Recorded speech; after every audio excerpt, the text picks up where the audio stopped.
أنا مسلم. يا زمن الصمت القاتل جاوب قلبي المجروح، فلدي كثير مسائل واترك بابك مفتوح. يا زمن الصمت القاتل جاوب قلبي المجروح، فلدي كثير. Assalamualaikum warahmatullahi wabarakatuh. Perkenalkan, saya Oktavio Pratama Putra, mahasiswa di Politeknik Negeri Sriwijaya, jurusan Administrasi Bisnis, program studi Diploma 3 Administrasi Bisnis. Pada video kali ini, saya akan membahas tentang Peradilan Agama Palembang. Video ini dibuat dengan tujuan untuk menyelesaikan tugas pada mata kuliah Kewarganegaraan. Sebelum itu, saya ingin menyapa ibu dosen dan teman-teman di kelas atau siapapun yang menonton video ini. Halo semuanya, halo ibu, teman-teman. Pertama-tama, saya akan mengajak ibu, teman-teman semua sekalian untuk melihat situs resmi dari Peradilan Agama Palembang. Baiklah, di sini saya menggunakan search engine Brave. Lalu kita ketik Peradilan Agama Palembang.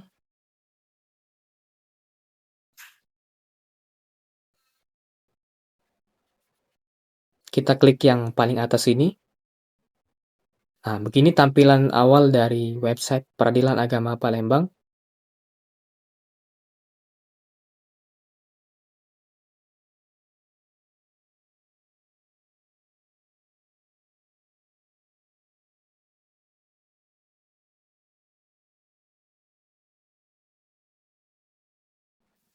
Selanjutnya saya akan menampilkan alamat Pengadilan Agama Palembang, yaitu di Jalan Pangeran Ratu, nomor B8, 15 Ulu, Kecamatan Jakabaring, Kota Palembang, Sumatera Selatan, 30257.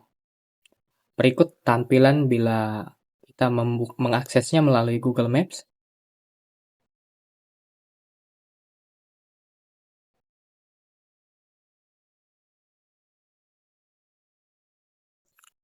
Berikut ini beberapa suasana di lingkungan sekitar Peradilan Agama Palembang.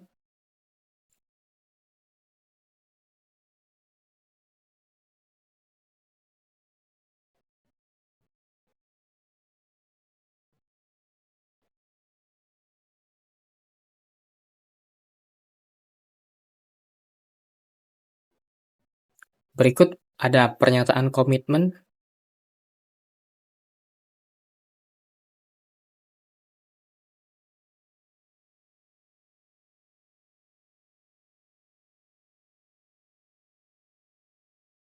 Ini terdapat maklumat pelayanan.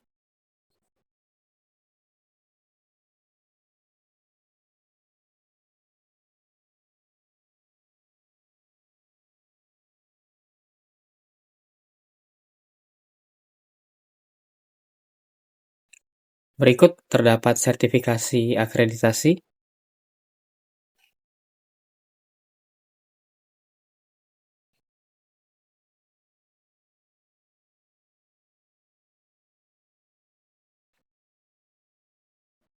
Berikut ada kebijakan mutu Peradilan Agama Palembang.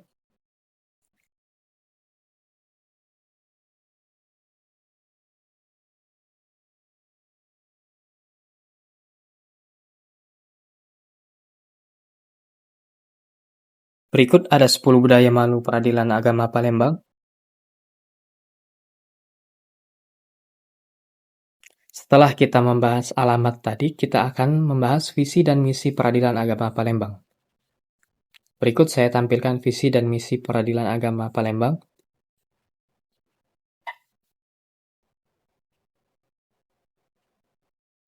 Visinya yaitu terwujudnya Badan Peradilan Indonesia yang Agung. Dan berikut misinya: yang pertama, menjaga kemandirian Badan Peradilan. Yang kedua, memberikan pelayanan hukum yang berkeadilan kepada pencari keadilan. Yang ketiga, meningkatkan kualitas kepemimpinan Badan Peradilan. Dan yang keempat, meningkatkan kredibilitas dan transparansi Badan Peradilan.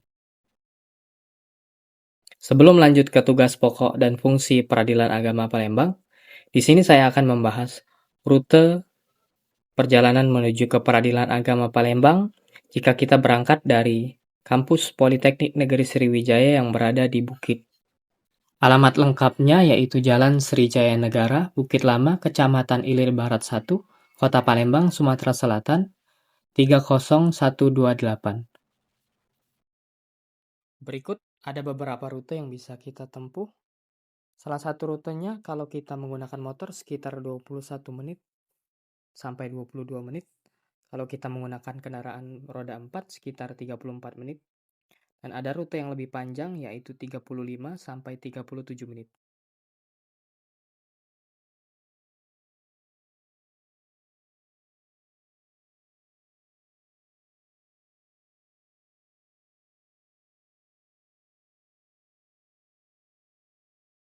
Setelah membahas rute perjalanan, saya akan membahas tugas pokok dan fungsi peradilan agama.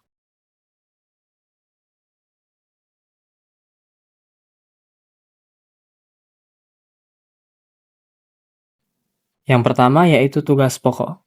Tugas pokok peradilan agama sesuai dengan ketentuan pasal 49 Undang-Undang Nomor 3 Tahun 2006 tentang perubahan atas Undang-Undang Nomor 7 Tahun 1989 tentang peradilan agama adalah memeriksa, memutuskan, dan menyelesaikan perkara tertentu antara orang-orang yang beragama Islam di bidang perkawinan, waris, wasiat, hibah, wakaf, zakat, infak, sedekah, dan ekonomi syariah.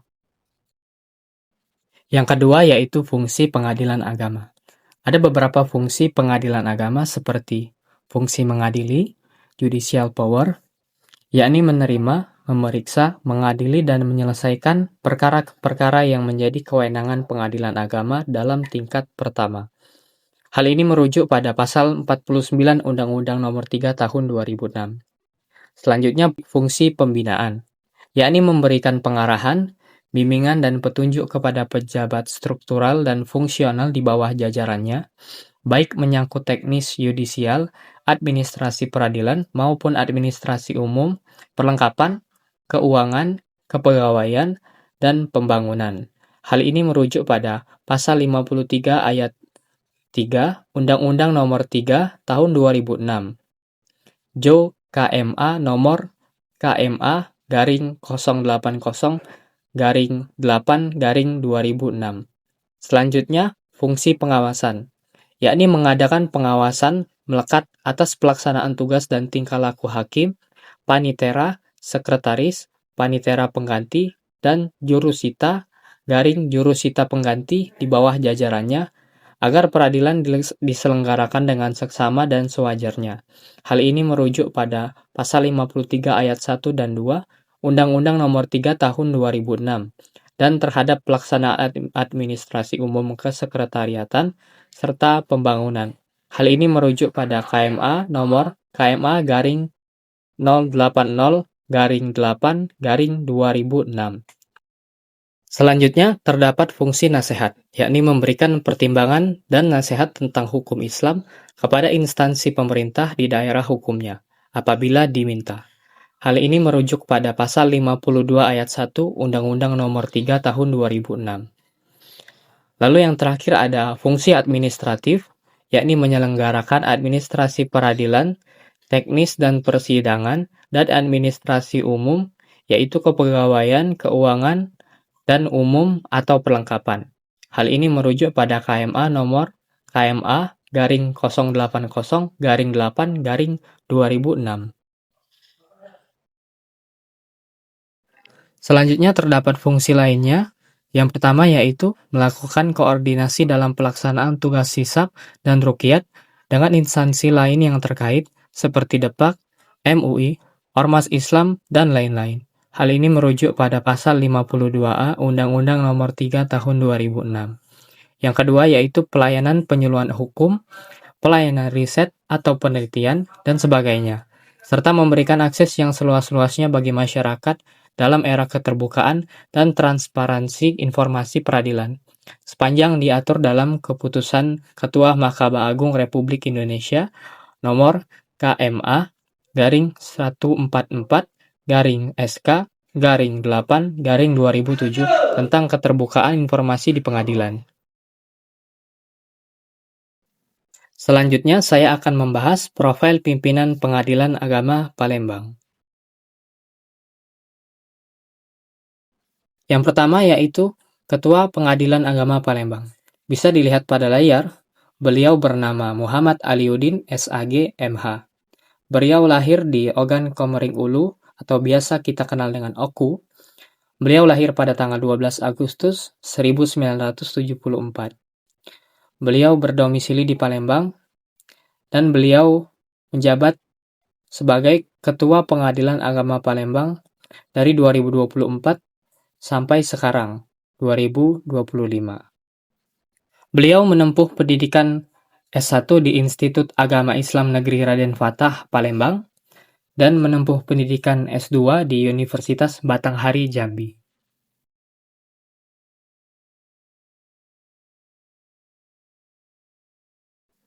Selanjutnya yaitu Wakil Ketua Pengadilan Agama Palembang.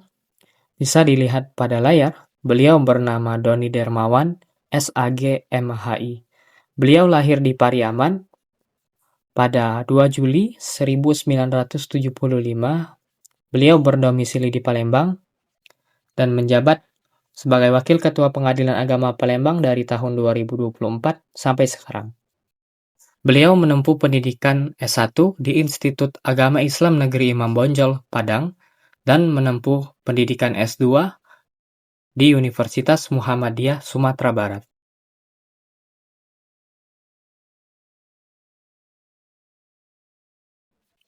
Setelah tadi membahas profil pimpinan Pengadilan Agama Palembang, selanjutnya saya akan membahas sejarah Pengadilan Agama Palembang. Pertama, dasar hukum pembentukan Pengadilan Agama Palembang adalah Penetapan Menteri Agama Nomor 15 Tahun 1952. Pada zaman Kesultanan Palembang, yang menurut ungkapan Dero de la Fail, sebagai suatu kota khas Melayu kuno yang terletak di tepi Sungai Musi Muara Sungsang, tempat di mana Ogan dan Komering bermuara, di dekat Pulau Kembara. Menjadi sebuah kesultanan di tahun 1675, yaitu di masa pemerintahan Ki Mas Hindi tahun 1662 sampai 1706, yang bergelar Pangeran Ratu. Walaupun banyak dalam catatan sejarah dinyatakan Islam masuk ke Palembang dari Demak, dimulai dari tahun 1440, namun, sejak timbulnya Kesultanan Palembang, itulah agama ini dapat tersebar secara merata ke seluruh pedalamannya. Pangeran Ratu sendiri di tahun 1681 memaklumkan gelar sebagai Sultan Jamaluddin, dipahami sebagai suatu usaha untuk menampakkan identitas agamanya. Bahkan di tahun 1690, beliau disebut-sebut juga sebagai Sultan Ratu Abdurrahman. Walaupun dalam beberapa kisah, anak negeri lebih dikenal sebagai Sunan Cinde Balang, suatu ungkapan lain dari kata Candi Walang. Menurut sebuah tulisan Melayu di tahun 1822 yang dikutip oleh Dero de la Faille, anggota Raad van Indi atau Dewan Hindia Belanda yang banyak membuat telaah ilmiah tentang permasalahan adat asli dengan kebijaksanaan pemerintah Hindia Belanda. Dalam tradisi Kesultanan Palembang, ada dikenal tentang 4 mancanegara, yaitu para pembesar negara yang mendampingi Sultan, seperti halnya Catur Menggala dalam tradisi Jawa. Pembesar pertama ialah Pepati, bergelar Pangeran Natadiraja, yang memegang seluruh urusan kerajaan, baik di ibu kota maupun di daerah hulu sungai. Pembesar kedua ialah Pangeran Nata Agama, kepala alim ulama yang mengadili hal-hal sesuai dengan hukum agama. Pembesar ketiga, Kiai Tumenggung Karta, bawahan pepatih yang melaksanakan tugas-tugas pengadilan menurut hukum adat di dalam negeri Palembang, serta jajahannya. Putusan Tumenggung harus diperkuat oleh Sultan sebelum dilaksanakan. Adapun pembesar keempat juga merupakan bawahan pepatih, ialah Pangeran Citra, kepala dari yang disebut Pangalasan, yaitu Hulu Balang Sultan yang bersenjata lengkap. Melihat susunan aparat di atas, kekuasaan untuk mengadili pada zaman Kesultanan Palembang secara garis besar dapat dibagi 2. Pertama, dari Pangeran Nata Agama yang berwenang dalam urusan-urusan keagamaan seperti perkawinan, kelahiran dan kematian, kewarisan, perwalian, kelalaian atau pelanggaran terhadap hukum-hukum agama. Dan kedua, dari Kiai Tumenggung dalam memutuskan perkara-perkara pidana. Pembagian ini diakui oleh Van Sevenhoven yang pernah menjabat komisaris Raad van Indi dan selalu dijadikan bahan perbandingan oleh De Rode Lavaille dengan keadaan Surambi di Solo dan pemisahan hukum Dirgama dengan hukum agama di Cirebon. Dari sini, terlepas dari kecenderungan banyak para ahli Belanda yang ingin memisahkan hukum adat dengan Islam, dapat ditarik kesimpulan berdasarkan wewenang mengadili dari Pangeran Nata Agama, maka lembaga seperti Pengadilan Agama di Palembang sudah ada sejak abad ke-17, yaitu sejak terbentuknya Kesultanan Palembang itu sendiri. Selanjutnya, masa sesudah hapusnya Kesultanan Palembang.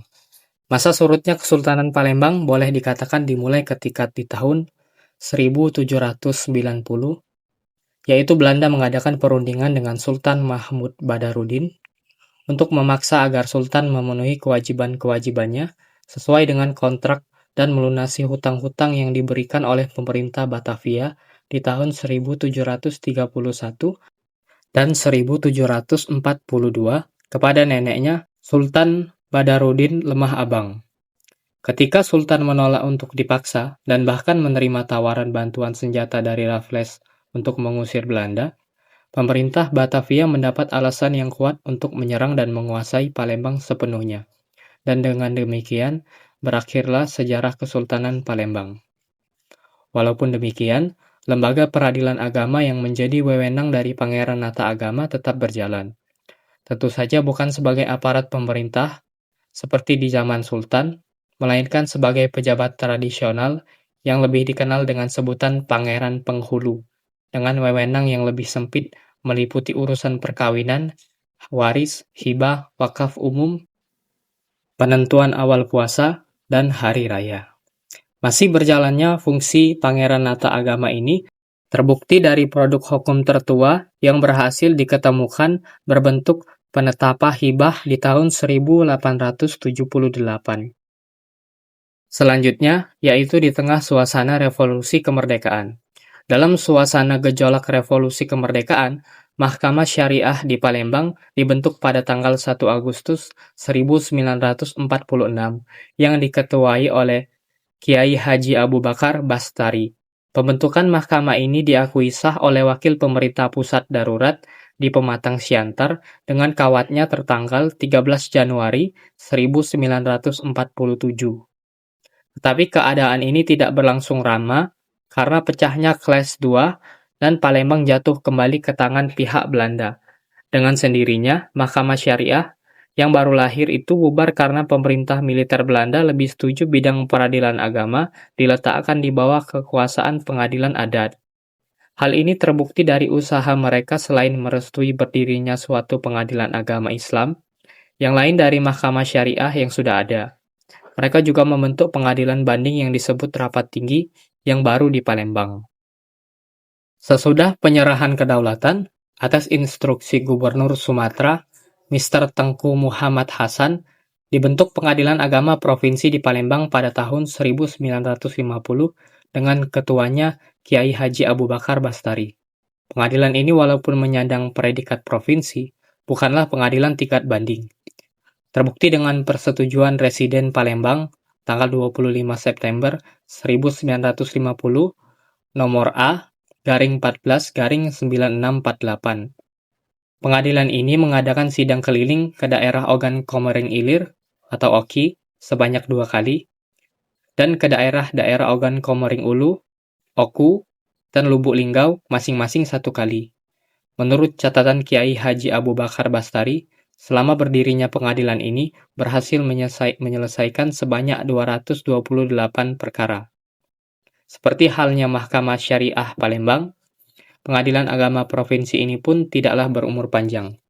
Pada bulan November 1951, atas perintah Kementerian Agama melalui Biro Peradilan Agama, pengadilan ini dibekukan. Sebagai gantinya, Kementerian Agama mengaktifkan kembali secara resmi Pengadilan Agama Palembang sebagai lanjutan dari Rat Agama Palembang dengan penetapan Menteri Agama Nomor 15 Tahun 1952 dan menunjuk kembali Ki Agus Haji Nang Thoib sebagai ketuanya. Inilah pengadilan agama pertama di Sumatera yang diaktifkan kembali secara resmi. Sementara di tempat-tempat lain masih diperlukan pembicaraan-pembicaraan dengan pihak Kementerian Kehakiman.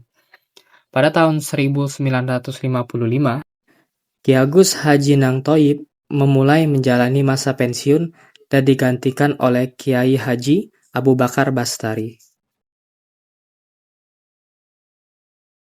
Selanjutnya, perkembangan sesudah Peraturan Pemerintah Nomor 45 Tahun 1957.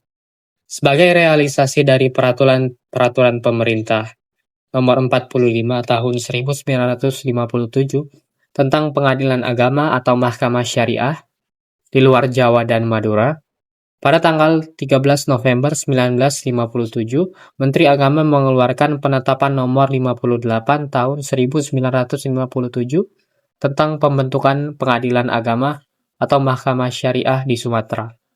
Dengan demikian, di Palembang dibentuk sebuah pengadilan agama atau Mahkamah Syariah yang mempunyai daerah hukum meliputi Kota Madia, Palembang, dan semua pengadilan agama syariah provinsi yang juga berkedudukan di Palembang sebagai pengadilan tingkat banding dengan wilayah hukum meliputi Provinsi Sumatera Selatan yang pada saat itu masih mencakup Lampung dan Bengkulu. Ketika hampir seluruh kabupaten di Sumatera Selatan dibentuk pengadilan agama atau mahkamah syariah, kecuali Kabupaten Musi Banyu Asin, maka daerah ini dimasukkan ke dalam wilayah hukum Pengadilan Agama atau Mahkamah Syariah Palembang. Kiai Haji Abu Bakar Bastari, yang semula menjabat Ketua Pengadilan Agama Palembang, menggantikan Ki Agus Haji Nang Thoib, diangkat menjadi Ketua Pengadilan Agama atau Mahkamah Syariah Provinsi. Sedang sebagai Ketua Pengadilan Agama atau Mahkamah Syariah Palembang, ditunjuk Kemas Haji Muhammad Yunus. Pada masa-masa sebelum tahun 1965, Pengadilan Agama atau Mahkamah Syariah Palembang menempati gedung di Jalan Diponegoro, nomor 13, Kelurahan 26 Ilir, Palembang. Pada tahun 1965, pindah menumpang pada lokal Madrasah Qur'aniyah 15 Ilir, Palembang. Setelah kurang lebih dari setahun kemudian, yaitu pada tahun 1966, Pengadilan Agama atau Mahkamah Syariah Palembang mendapat gedung baru pinjaman dari Wali Kota Madia Palembang. Di Jalan Segaran 15 Ilir Palembang bersama-sama dengan kantor camat Kepala Wilayah Kecamatan Ilir Timur 1 dan Kodim 0418 Palembang. Tahun 1971, Ketua Pengadilan Agama atau Mahkamah Syariah Palembang, Kemas Haji Muhammad Yunus, mulai menjalani masa pensiun. Sebagai pengganti diangkat Dr. Handes Saubari Cholik yang pada saat itu menjabat sebagai Panitera Kepala. Tanggal 14 April 1976 terjadi musibah kebakaran besar yang sempat memusnahkan beberapa kelurahan di kota Palembang. Kantor Pengadilan Agama atau Mahkamah Syariah Palembang termasuk lokasi yang menjadi korban. Tak ada yang bisa diselamatkan dari musibah ini, termasuk semua data dan dokumen-dokumen penting yang berguna sekali bagi penyusunan sejarah pengadilan agama itu sendiri. Pengadilan Agama atau Mahkamah Syariah Palembang, kemudian sejak tanggal 21 April 1976, berkantor di Jalan Mayor Santoso, kilometer 3 Palembang. Lagi-lagi dengan status menumpang, yaitu pada Gedung Dinas Pertanian Kota Madia Palembang. Baru pada tanggal 19 April 1977, menempati gedung milik sendiri yang juga terletak di Jalan Mayor Santoso, KM3 Palembang, berhadapan dengan kantor Dinas Pertanian di atas. Secara umum, keadaan Pengadilan Agama atau Mahkamah Syariah Palembang sesudah berlakunya Undang-Undang Nomor 1 Tahun 1974 tentang perkawinan relatif lebih baik dari sebelumnya. Memiliki gedung sendiri di tahun 1977 berarti tidak akan lagi mengulangi nasib berkelana dari suatu tempat ke tempat lain, apalagi dengan status menumpang pada kantor atau instansi lain. Keadaan personil dan peralatan kantor juga dari tahun ke tahun sudah mulai diperhatikan, walaupun secara bertahap. Begitu juga volume perkara, meningkat dari rata-rata 40 perkara menjadi rata-rata 60 perkara dalam setiap bulan. Mengenai wilayah hukum, sampai saat ini Pengadilan Agama Palembang dalam kurung sebutan pengadilan agama sebagai ganti dari pengadilan agama atau mahkamah syariah adalah penyeragaman sesuai dengan keputusan Menteri Agama nomor 6 tahun 1980. Masih membawahi Kabupaten Musi Banyuasin karena daerah ini belum dibentuk pengadilan agama tersendiri. Pada tahun 1982, Pengadilan Agama Palembang tidak lagi mewilayahi Kabupaten Musi Banyuasin karena di kabupaten tersebut telah berdiri Pengadilan Agama Sekayu. Baiklah, dengan berakhirnya saya membacakan sejarah Pengadilan Agama Palembang, itu menandakan kita telah berada di penghujung video. Dari Pengadilan Agama Palembang, kita mendapat beberapa pelajaran untuk kehidupan beragama. Yang pertama yaitu penegak hukum syariat bagi umat Islam. Pengadilan agama memastikan hukum-hukum Islam seperti munakahat, waris, wakaf, ekonomi syariah dapat dilaksanakan secara sah dan diakui negara. Ini menjembatani antara kewajiban agama dan administrasi negara. Yang kedua, penyelesai konflik berbasis syariah. Menyediakan solusi yang tidak hanya adil secara hukum, tetapi juga memiliki nilai ibadah. Setiap putusan, misalnya dalam perceraian atau waris, bertujuan untuk mencapai keadilan sesuai tuntunan Islam. Yang ketiga, pembentuk keluarga sakinah. Dengan mengatur perkara perkawinan dan perceraian secara tertib, Pengadilan Agama berperan aktif dalam menjaga dan memberdayakan unit terkecil masyarakat, yaitu keluarga, agar tetap kokoh berdasarkan nilai-nilai Islam. Yang keempat, pelindung harta dan ekonomi umat. Melalui penanganan waris, wakaf, dan sengketa ekonomi syariah, Pengadilan Agama memastikan harta benda beredar dan dimanfaatkan sesuai dengan ajaran Islam, sehingga memiliki nilai ibadah dan kemaslahatan bersama. Yang terakhir yaitu pendidikan hukum bagi masyarakat. Proses beracara di Pengadilan Agama, dari gugatan hingga putusan, menjadi media pembelajaran langsung bagi masyarakat tentang hukum-hukum Islam yang aplikatif dalam kehidupan sehari-hari. Untuk penutup, saya ingin menyampaikan kesimpulan. Pengadilan Agama Palembang bukan hanya tempat mengurus perceraian, tetapi rumah keadilan bagi umat Islam. Di sini, ajaran Islam tentang keluarga, harta, dan ekonomi diterapkan dengan adil. Sebagai Muslim, kita harus tahu hak-hak kita dan kemana mencari keadilan sesuai syariat. Sekian dari saya pamit undur diri. Terima kasih semuanya. في غروب الشمس أبحاث الرجا عسى أن ألقى طريقا مشرقا أين أهلي